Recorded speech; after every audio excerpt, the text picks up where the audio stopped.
Сәлем достар, сіздермен бірге әдеттегідей доллар кезет арнасы. Бүгін мен сіздерге 2025 жылы депозитке ақша салсам қаншаға көбейеді деген сұраққа жауап бере кетейін. Бейнені толық түсіну үшін аяғына дейін көрулеріңізді сұраймын. Жалпы ұлттық банк базалық мөлшерлемеге қатысты шешімді жылына 8 рет қабылдайды. Биылғы жылдың бірінші шешімін қабылдап та үлгерді десек те болады. Өйткені көріп отырғандарыңыздай 17 қаңтар күні базалық мөлшерлемені 15-25%-ға қалдыруды жөн санапты. Неге бұны айтып отырмын? Өйткені депозитке ақша салатын салымшылар үшін осы базалық мөлшерлеме өте маңызды болып келеді. Өйткені осы арқылы не ақшаларыңыз көбейіп, не азайып отырады.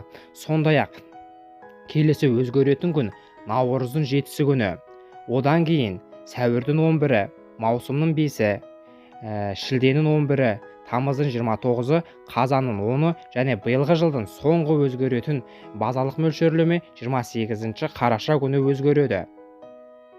Енді депозитімде миллион теңге жатыр, соған ақша қалай есептеледі?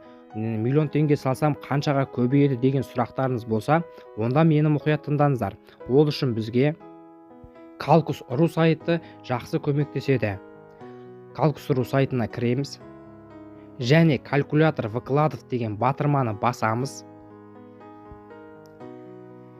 Салатын ақшамыз миллион теңге дейлік. Бір жылға, яғни 12 айға ашамыз. Және процентін 15% деп жазамыз. Және рассчитать деген батырманы басамыз. Сонда бізге жылына 15%-дан миллион теңге салсақ, 150 мың теңге пайда көріп тұрсыз. Сонда жылдың аяғында ақшаңыз 1 миллион 150 мың теңге болады деген сөз. Міне көріп отырсаңыз, миллион теңге салдыңыз. Ақпанның 19 күні 12.739 теңге түсті. Наурыздың 19 күні 11.506 теңге түсті. Және сәуірдің 19 күні 12.739 теңге түсті. Сөйтіп түсіп жиналып, жылдың аяғында 150 мың теңге таза пайда көрдіңіз. Ал егер сіздің банкіңіз күрделі пайыздармен жұмыс істесе, ол өте жақсы деген сөз. Яғни миллион теңгеге түскен пайызынан күрделі пайыздармен жұмыс жасайтын болады. Яғни капитализация процент деген батырманы басап, рассчитать деген батырманы басамыз. Сол кезде таза табыс 160.753 теңге шығады. Яғни басында миллион теңгеге ғана 1 миллион теңгеге ғана жұмыс жасаса, енді мына жерде 12.739 теңгеге келесі айдан бастап жұмыс істейді.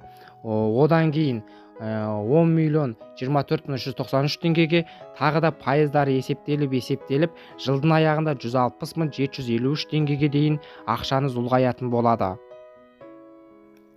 Енді сіз депозит аштыңыз, миллион теңге салдыңыз, ай сайынғы сыйақы мөлшерлемесі түсіп жатыр. Оның үстіне банкіңіз күрделі пайыздармен жұмыс істеп, сізге қосымша ақша түсіп жатыр. Ол өте жақсы. Және де тағы да бір жақсы жайттардың бірі, сіз депозитіңізге ай сайын ақша толықтыру. Ол үшін бізге добавить пополнение батырмасын басасыз. Айына 1 рет ақша салып отырасыз. Әр айдың бір күні салып отырды делік. Және 20 мың теңгеден.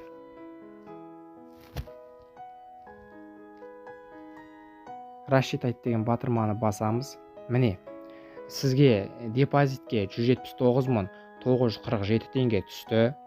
Ал бұл жалпы күрделі пайыздармен және де өзіңіздің 20 мың теңге қосылған ақшаларыңызбен бір жылда 1.419.947 теңге ақшаңызды ұлғайттыңыз.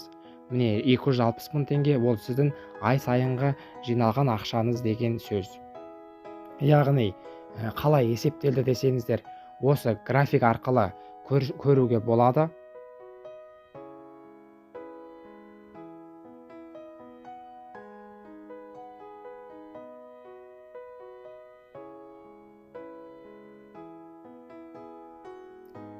Міне көріп отырғаныңыздай депозиттер осылай жұмыс жасайды. Видео ұнаса, сіздерге пайдалы болса, арнаға тіркеліп лайк басып мені қолдап қойыңыздар. Әр қазақ бай қуатты болсын. Сіздермен бірге болған доллар кезет арнасы. Келесі кездескенше.